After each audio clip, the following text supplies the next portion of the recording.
Bom dia, meus queridos irmãos. Cumprimento a todos vocês na paz e na graça de Cristo Jesus. Você que já chegou na Sala da Esperança, você que está chegando aí na Sala da Esperança, a fim de poder estudar a nossa lição, que Deus realmente esteja contigo. Eu já estou aqui, já cheguei, sei que você também já está chegando, né? Eu já estou aqui com a minha lição, né? Está aqui na minha mão, a lição da Escola Sabatina, em que nós estamos estudando esse trimestre. Também a minha Bíblia está aqui do meu lado, tá? É a nossa regra de fé, né? A nossa luz, né? Que ilumina os nossos passos. O salmista Davi disse assim: lâmpada para os meus pés é a tua palavra e luz para os meus caminhos. A palavra de Deus também é uma lâmpada para iluminar os nossos pés, é uma luz para iluminar os nossos caminhos. Tá? Queridos, a nossa lição de hoje, segunda-feira, hoje já é 14 de fevereiro, nova e renovada é o título da nossa lição. Nós estamos estudando hoje o capítulo 8 de Hebreus, verso de 10 ao verso 12. Também nós estamos estudando o livro de Deuteronômio, capítulo 6, número 4 do verso até o verso 6, e também o capítulo 30, verso 11 a 14, tá? E depois nós temos também Jeremias, capítulo 31, verso 31 ao verso 34. Esses são os versos da Bíblia Sagrada que, através do nosso guia de estudo, nós vamos meditar, tá?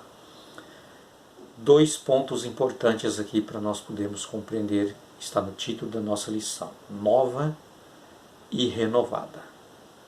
Tá?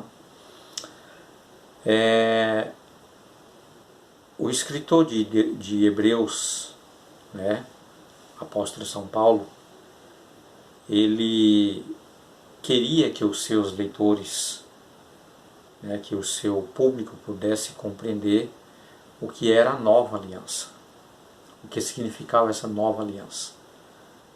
Tá? Por quê?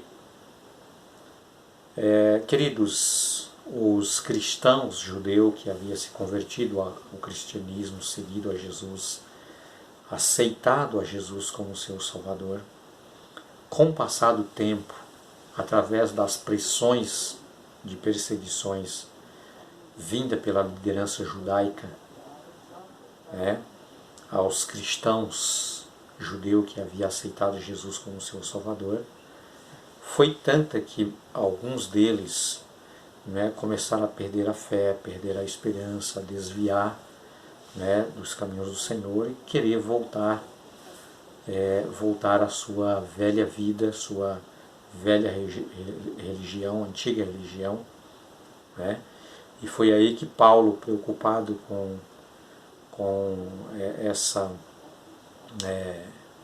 esse acontecido ali, através do medo, quem sabe, de alguns irmãos querer voltar de novo para a sua vida antiga, tá? É que Paulo começa a explicar aqui o significado então da aliança de Deus que foi renovada, e aparentemente aqui eles via como uma nova aliança, algo totalmente diferente daquela que eles haviam aprendido, que eles haviam recebido de Deus ali quando saíram do Egito, no deserto, ali no Monte Sinai. Tá? Mas, meus amados queridos, na verdade a aliança de Deus, ela não era imperfeita. Tá? Naquele contexto, naquele momento, que era uma sombra, uma imitação, ou mesmo uma figura daquilo que eles estavam esperando, que era o verdadeiro Cordeiro, o verdadeiro sacerdote, que era Jesus Cristo, sacerdote eterno. Tá?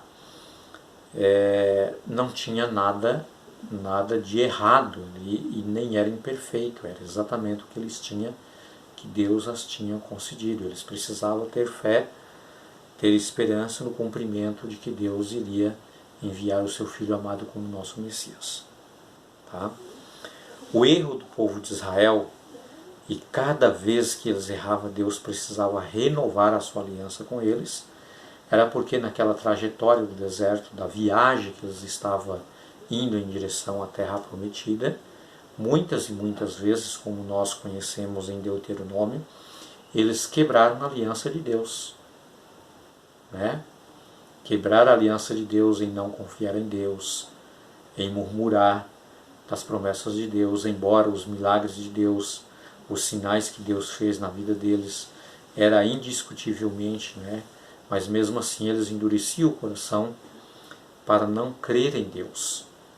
Tá?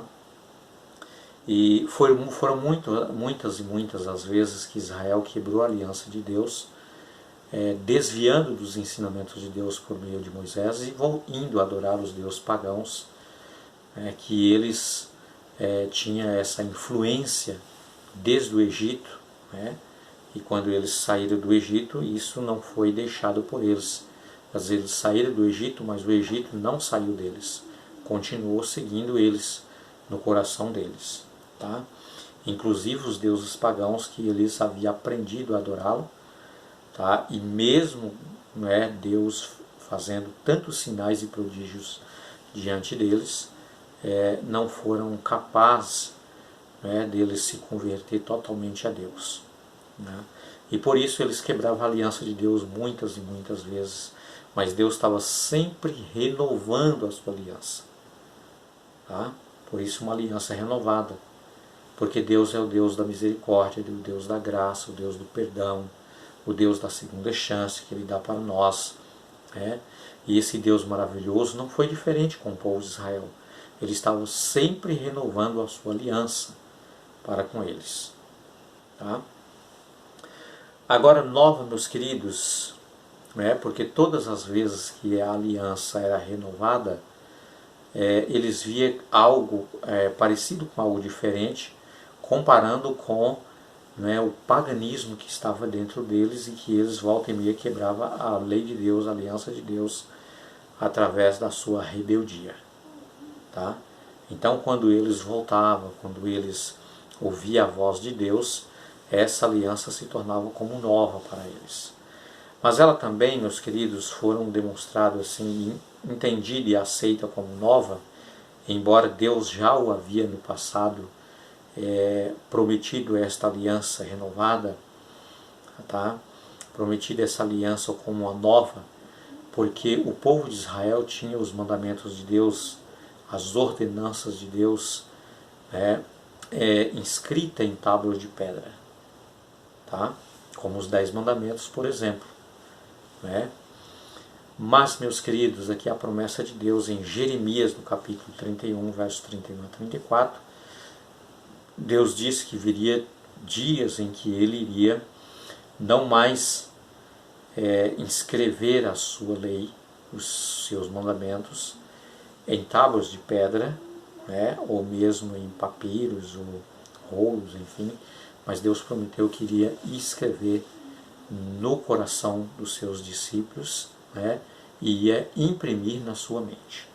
Ao contrário de quando o povo saiu do Egito, que Deus ordenou que eles inscrevessem e ensinassem os seus filhos, né? Levantando, andando, viajando, voltando, e eles inscrevessem nas ombreiras das portas, né? A fim de que eles não viessem a esquecer. Queridos, Deus aqui está prometendo que agora, né, a mesma lei, a sua mesma aliança, só que Ele inscreveria agora no nosso coração e imprimiria dentro da nossa mente. A finalidade de Deus era para que nós não viéssemos a esquecer dos seus ensinamentos, ser influenciados, né, por outros ensinamentos pagãos e esquecêssemos da lei de Deus. Por isso Deus prometeu que Ele iria inscrever e imprimir dentro do nosso coração e também na nossa mente.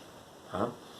Outra coisa importante também é que Deus havia dito que a sua aliança, que Ele o havia dito para os seus para o seu povo, o povo de Israel, que eles deveriam inscrever, imprimi-lo, né, nas portas, nas ombreiras, né, nos batentes, na verdade, nas suas paredes, a fim de que os seus filhos pudessem ver e pudessem perguntar aos seus pais o que eram aquelas inscrições, e eles teriam a oportunidade de ensiná-lo, de explicá-lo e dizer que um Deus santo, um Deus verdadeiro, um Deus onipotente, onisciente, um Deus que é o Criador de todas as coisas, havia libertado os tirados da terra do Egito.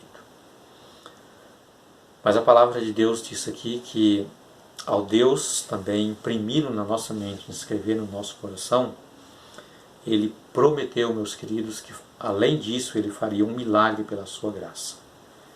Ele nos salvaria da nossa iniquidade, da condenação, da iniquidade dos nossos pecados, né? E Ele nos libertaria dos nossos pecados. Tá? Isso pela sua maravilhosa graça.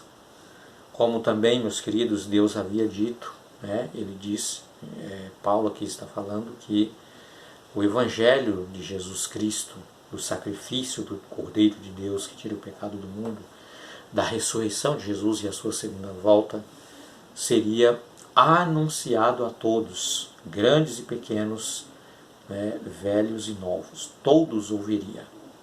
Tá? Porque agora a lei de Deus estava inscrita no nosso coração.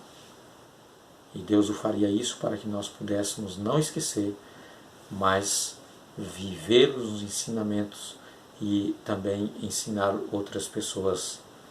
Tá?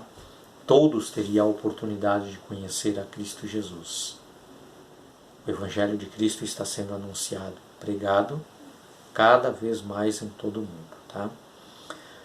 Queridos, a promessa de Deus é que o sacrifício verdadeiro de Cristo, tá? O nosso intermediário entre o ser humano, nós, e a Deus, nosso Pai. Então, meus queridos, por meio desta nova aliança, o Evangelho seria anunciado, pregado com mais facilidade, e todos teriam a oportunidade de conhecer, né, e aceitá-lo a Cristo Jesus como seu Salvador, se assim o quisesse, abrindo a porta do seu coração. Tá? Então veja que maravilha. Na verdade, os ensinamentos, os mandamentos, o decálogo sagrado, a lei de Deus, a aliança de Deus é a mesma. Ela aparece para nós como nova, né, porque Deus, pela sua graça, pelo seu amor, não querendo que ninguém pereça, mas que todos cheguem ao arrependimento, Deus ele vem renovando cada vez que nós quebramos a sua lei, quebramos a sua aliança. Ele nos chama para uma nova oportunidade, para razoar conosco, para conversar conosco, e também nos dá uma segunda chance, uma segunda oportunidade para começarmos tudo de novo outra vez. Tá? Então, aqui está a representação de como esta aliança de Deus ela se tornou nova e se renova cada vez mais, porque Cristo Jesus, o seu sacrifício, quando nós o aceitamos, está dentro do nosso coração. Tá? Agora nós não precisamos mais fazer um sacrifício, né, de um animal, de um cordeiro, para demonstrar fé na vinda do Messias enviado por Deus. Mas nós agora temos dentro de nós o sacrifício de Cristo Jesus. Quando nós aceitamos, nós temos imprimido, inscrito dentro do nosso coração. Isso é muito maravilhoso, não é? Pois é. Por isso esta aliança aparece para nós como uma nova aliança, de tantas vezes que ela foi renovada de oportunidade para o povo de Israel, até chegando a nós, né, como uma nova aliança. Então, meus amados, que realmente você possa ter um dia muito abençoado, que a leitura da nossa lição e da Bíblia Sagrada que nós tivemos hoje, ela faça um milagre, um sinal muito grande na nossa vida, como Deus fez tantos sinais, tantos prodígios, que isso possa acontecer também na nossa vida, hoje e sempre. Que o milagre da transformação por meio do sacrifício expiatório de Jesus, do seu sangue derramado por nós, possa fazer verdadeiramente essa renovação e transformação na nossa vida. Que Deus te abençoe, que você tenha um dia muito maravilhoso. Quero orar agora com você. Deus amado, nosso Pai, muito obrigado, Senhor, pelo momento maravilhoso do estudo da nossa lição. Que o Senhor continue nos abençoando, que o Senhor continue cada dia imprimindo o sacrifício de Jesus, a lei sagrada do Senhor no nosso coração e na nossa mente. Quando Jesus voltar em breve, querido Pai, que essa graça maravilhosa tenha nos transformado completamente para o reino, para a glória de Cristo Jesus. Oramos. Amém.